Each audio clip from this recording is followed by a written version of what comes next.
Okay, hi everybody. This is Miss Main and Miss Stark. And we are going to annotate Houdini by Dua Lipa with you all today. We're going to kind of just go through and give our initial thoughts. So you're going to see us not really practice and rehearse, but just a genuine reaction to looking at this song together for the first time. Yeah, lots of thinking out loud, bouncing ideas off each other, and collaborating. So let's start with the beginning. We have the intro. It starts with okay, ah. Thinking about this word okay, I feel like often when we have something to say to somebody, when we're sitting them down, we say okay. So it's like, almost, I'm going to sit you down and tell you something. Yeah, like, hey, listen up. Yeah, listen up.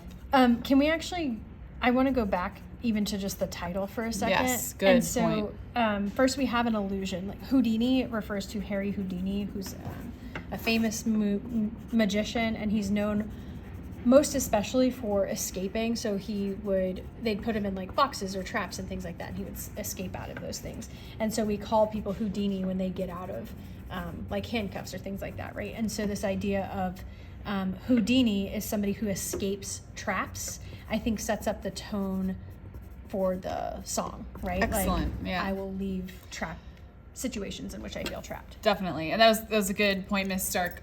Starting with the title definitely will prime you for what could be in the poem, short story, or song in this case. So I like that we went back and unpacked that. And that kind of cultural comment on who Harry Houdini is, you'll often see references to things in pop culture in your texts. So an allusion we have right here. Illusion with an A. Okay, going back to the intro, we have okay. We're talking about listen up, sitting down, having something to say. What do we think about this after the okay? I'm thinking this is just added sounds, especially in this song. Like onomatopoeia, yeah. Yeah, onomatopoeia. I think in addition, it gives us an additional pause, right? Yeah. Like that's like, hey, like, I think it forces us to sit and pause with the okay, like, hey, listen, this is going to be something that we're talking about. And I think that forced pause almost dramatizes the, or exaggerates the stop. All right, hopping into the chorus here. I'm just going to read this whole section out loud and we can start to unpack it together. I come and I go, tell me all the ways you need me. I'm not here for long, catch me or I go Houdini. It's hard not to sing it right now. I come and I go, prove you got the right to please me. Everybody knows, catch me or I go Houdini. Let's start with line 1. Yeah, I think, well, I want to talk about line 1, I come and I go, and then I'm not here for long, sort of as similar. Because I think what this is establishing is that she's saying, like, I've been in these situations before. I know myself and I know my self-worth. And I'm telling you, I am not going to stay in an environment in which I feel trapped or I feel is not right, or that I feel like you haven't quite proven to me that you belong in my life, right? And so I think she's setting the standard immediately. I will leave, right? I'm not here for long. I'm not going to give you a long chance. It's not going to be sort of this routine, right? You kind of got this shot. Yeah, not a long chance. I come and I go. I'm in and out. Yeah, is how I read that. There's really no routine. I like that routine that you mentioned there. And then I'm not here for long. Yeah, explaining the time, the length of time. So time is going to be something that comes up, I feel like, through this song. I know she brings up time later, but we'll come back to that idea of time. This idea of tell me all the ways you need me. So tell me, let's see, she's not saying it to the significant other or the person, right? She's like, you tell me how I'm gonna fit into your life. Is there a space for me? Is it an important space? And maybe, so there's more than one way. It's not just one way this person fits, that she will fit into this person's life. Yeah, multiple. You need to, well, I think that tell me too is like, you need to do the work. You prove to me that you do the work. This is a commanding term. Yeah.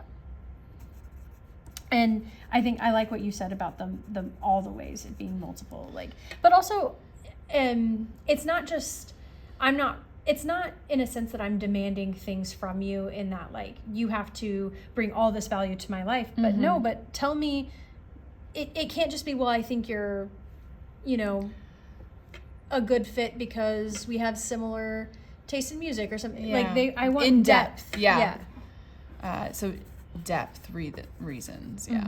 In depth. Also in depth reasons. Yeah, and I think that goes with need me too, right? Yeah. Need. It's not just want, but yeah.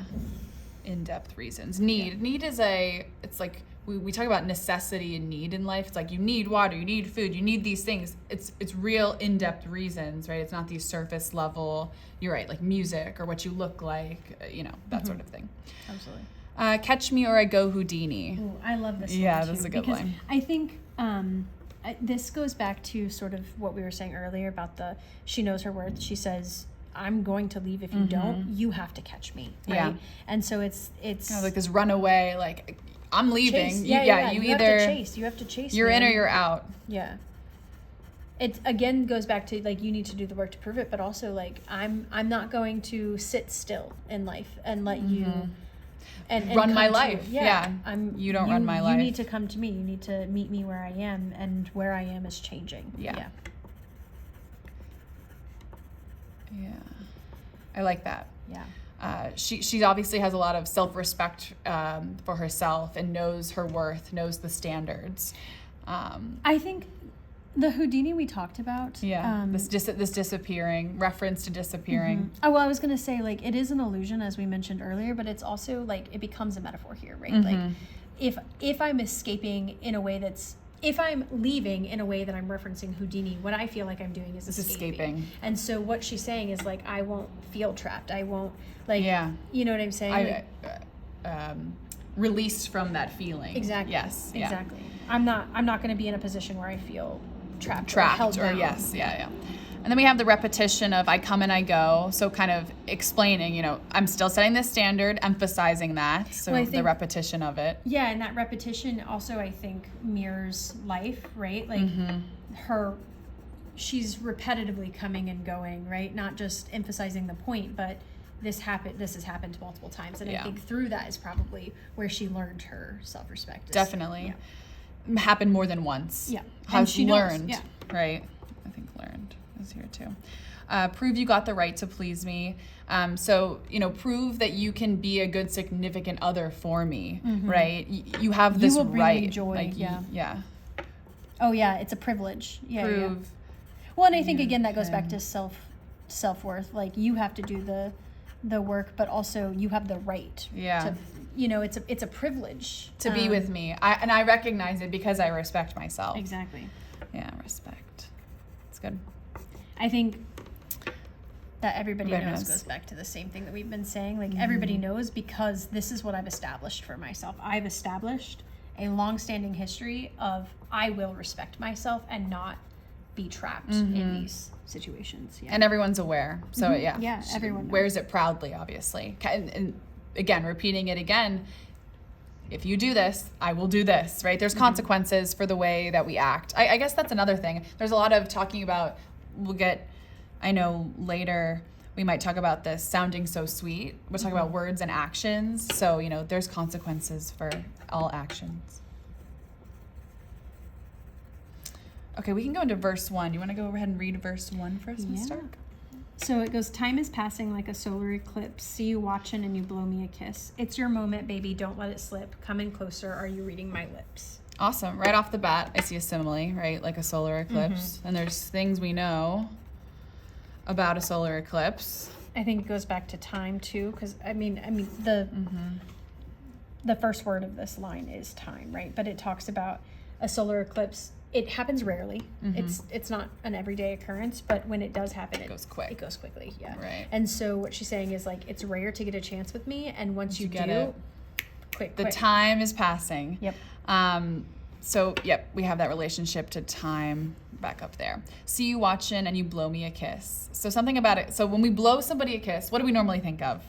Normally, like, you're saying goodbye. Goodbye. To someone. Yeah. Goodbye action.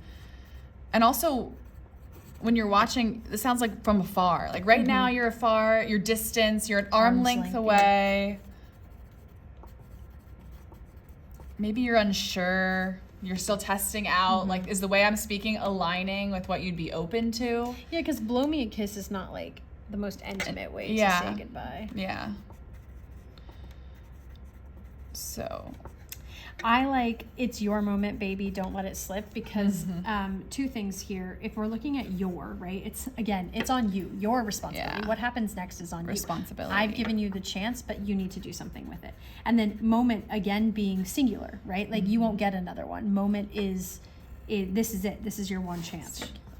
And then I like don't let it slip, because I think that word slip implies a fall, but also so a fall meaning, you know, sort of like the distance that it's going to create, right? But also slip is something that happens so easily, right? Like something slips off. It can be by accident. Or so, I was gonna say accident. Yeah, and so it's like you really need to be intentional with your words and your actions here, because the chances are small. Are slim. Yeah. And you might let it slip or let it go.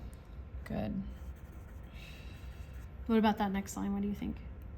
Come in closer. Are you reading my lips? Well, I'm a big punctuation person, so I'm already looking. You know, now we're asking a question towards this other person that's involved. Like, are you listening to me? Come in closer. Like, let's get involved in what I'm saying. So I'm inviting you into the conversation, and I hope you're listening. Yes. Because I'm waiting to have you catch me, you know, be involved in this, and I want to know if you're paying attention.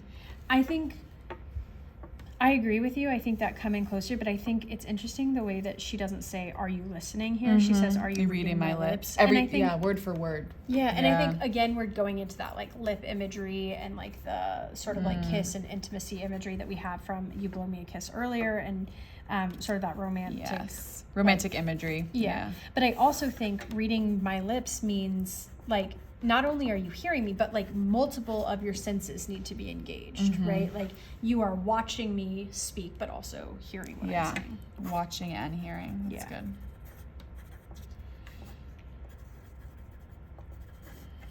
I like that. And then the post-chorus, it says, if you're good enough, you'll find the way. Maybe you could cause a girl to change her ways. Do you think about it night and day? Maybe you could be the one to make me stay. So if you're good enough, again, standard. Yep. Do you even make it? You have to make it. Yep. You have to make it. You'll find a way, again, with the yours and the you'll. But it's kind of, you know, it sounds like this speaker has confidence, like, you'll figure it out. Yeah. I mean, if we're already thinking you're good enough, you'll figure it out. You'll find the way. There's multiple paths you can get there. There isn't one way to get to whatever this relationship could be with me. Well, I think the other thing about that is I think a lot of the song might originally sound like, oh, hey, you have to do all of the work. And I think here is where she's saying, no, it's not about that. It's just I'm not going to settle. Yeah, I'm not going to settle. And not that I think you should and that you should do all of the work and that I think that I'm sort of the prize, but I know myself as an equal in this. Yeah. And if you're good enough, I know you will, like, it will happen. Yeah, right? and then we'll be equals once. Yeah. So, yeah, I think you're right. I think we can talk about the tone as well of the song, and I think there is a tone shift when you get to the post-chorus. Like this first verse, you know, establishing this is who I am. Like, I know we're at a distance right now. Now the speaker's inviting the listener or this person in a little bit more and saying, I'm not attacking you. I'm just setting a basis for what my standard is, and I want to make sure that you understand that. And I feel like you understand that. Because in the next line, the speaker says, maybe you could cause a girl to change her ways. And so we can talk about, you know, I think it's twofold. Yeah. Once maybe this works and I'm intrigued to have this relationship with you or whatever it may be, I might be open to listening to more what you have to say. I'm not going to change my standards, but you know, I'm open to. But I might change my Houdini ways. I might not be so quick to leave really quickly. I might try to understand you a bit more and empathize with you and build something where it is this equal partnership if you're good enough. But I also think it's twofold too, because let's say he's not good enough for her, right? And so, and the other thing is, she's saying, maybe you can, maybe I will change my Houdini ways for you, right? If you're good enough, but maybe not. And so instead of saying, I think the reason that I'm saying that is because it says maybe you could cause a girl to change her ways, and not maybe you could cause me to change my ways, right? So not as personal. Yeah, and so, hey, maybe you will cause me to change my ways, like a girl, Yeah. Maybe that's the case, or maybe not, and maybe your tactics will work on someone else. Yeah, utilizing the third person here definitely makes a difference, right? Than first or second. I like it. Do you think about it night and day? This is kind of feels like, oh, are you thinking about it? Kind of poking it, right? It's playful. Am I on your mind? Yeah, definitely it's playful. I also think we go back to time, solar eclipse. We have like more of those rhetorical, like celestial. Too. Yeah, night and day, time, definitely. Right time here. Maybe you could be the one to make me stay. Again, kind of like the second line. Maybe it's you. And now what are they utilizing? Now it's me, first person. Yeah. It's almost like throughout the whole song, the tone shifts. Like, you can't convince me. You can't convince me. Okay, wait, maybe I'm getting convinced a little bit. Yeah. So let's go to verse 2 and see what's there. Everything you say is sounding so sweet. But do you practice everything that you preach? I need something that'll make me believe. If you've got it, baby, give it to me. Okay, cool. So right off everything you say is sounding so sweet. Okay, so he's person, whoever this is can talk well. Can actions match? I don't know. Yeah. Well, and I think the sweet. I think if you go back to like the lips and the kiss imagery, right? This idea adding to it the romantic imagery, because when you think of but I also think the word sweet implies it's not as like in-depth romantic term. Sweet is nice. But it's like on the surface. It's a very surface level term. It's like if somebody calls you pretty, it's like, oh, okay, thank you. But what beyond that? Yeah. And then I think so. I'm gonna bring this up, but we have do you remember how earlier we were talking about the reading my lips being like, you have to watch me, you have to, but then this one, it says everything you say is sounding so sweet. So again, we've got the different senses involved, right? Something is sounding, so hearing, but sweet is a taste. Hearing, right? yeah. And so I like that. Playing with the senses here. Yeah. Really, you have to be all in, right? Yeah. All senses. Oh, I like that. All in, all senses. That's good. But do you practice everything that you preach? Okay, again, with how we're utilizing words in our mouth, like also preaching is very telling somebody else like a message or what to follow. It's less conversational and more let me listen and hear what you have to say. So it might also be do you practice everything that you say out loud? Like we said here, he's talking a lot, but do your actions match? So connecting it to there.